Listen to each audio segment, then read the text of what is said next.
Courageous women across Iran are opposing an oppressive Islamic theocracy by removing their hijabs in public. And where's the pussy hat crowd? Where are the Western feminists? Oh, that's right, they just spent the last year fetishizing and normalizing the hijab. They spent the last year applauding global corporations for adorning athletes and Barbie dolls with it. They embraced the hijab to such a degree, they literally made it the symbol of their resistance movement. How can you claim to represent women's rights when you're genuflecting to a symbol of oppression for women across an entire continent? The first thing women in Syria do when they're liberated from ISIS control is to remove their hijabs with glee. The very first Arab feminist groups 100 years ago discarded their hijabs in protest. Now Iranian women in 2018 are doing the same thing, being beaten for it in the streets. And how does the left respond? With complete silence or even tacit support for the Islamic regime. How many times has the official Pussy Hat Women's March even tweeted about Iran?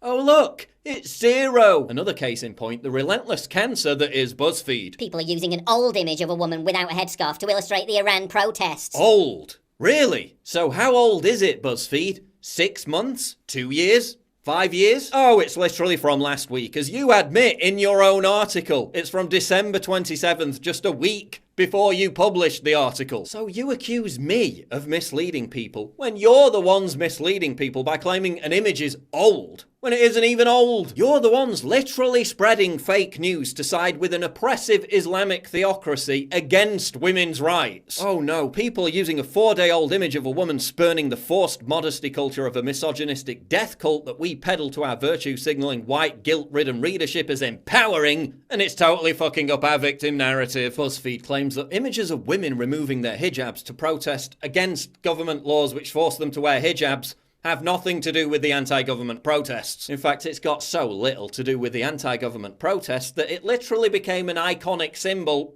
of the anti-government protests. Who wrote this BuzzFeed piece? Rose Troop Buchanan? Yeah, let's check that white privilege, Rose, and listen to what actual Iranians have to say about this. I'm from Iran, and every day many women are arrested because they didn't cover their hair properly. If a woman doesn't wear a scarf at all, she will be lashed. The people of Iran have made this image a symbol of their resistance, but to many leftists, everything is about American politics and their opposition to the right. The world is bigger than the US, BuzzFeed. You have taken the side of the theocrats against the oppressed. Yeah, a little more listening to people who are actually from the country, BuzzFeed, and a little less white-splaining, please. A little less throwing actual feminists under the bus with your fake news. And didn't you just know Miss Sharia law is reasonable Linda Sarsour would have to insert herself into this? Why does the right wing suddenly care about women in the Middle East? They didn't care about the Rohingya Muslims. Yeah, except they did. And Sarsour herself only tweeted about it when it became a global news story. Hey Linda, I was calling for women to liberate themselves of their burqas 4 years ago. And what were you doing? Joking about how FGM victims like Ayaan Hirsi Ali should have their vaginas removed. And you've got the nerve to call yourself a women's rights advocate? Bullshit. She's a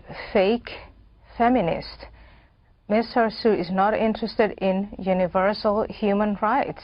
She's a defender of Sharia law. Noticeable that male far-right bloggers, commentators in the US and Europe are going viral by deciding who is and who isn't a true feminist in relation to the West's response to Iran's protests. Yeah, noticeable how many far-left bloggers, commentators in the US and Europe are fetishizing the hijab, a symbol of patriarchal oppression, while actual victims of patriarchal oppression in Iran liberate themselves of it. Hey lefties, feminism isn't about virtue signaling on Twitter about how much you respect women while you sexually abuse them behind the scenes. It's about literally risking incarceration and torture to stand up for actual women's rights. Drink it in, because this is what a real feminist looks like. This is what a real feminist movement looks like. It's not about your corporate feminist hijabi-friendly Islamophilia. It's about risking it all to be a beacon of true freedom and true liberation for women around the world.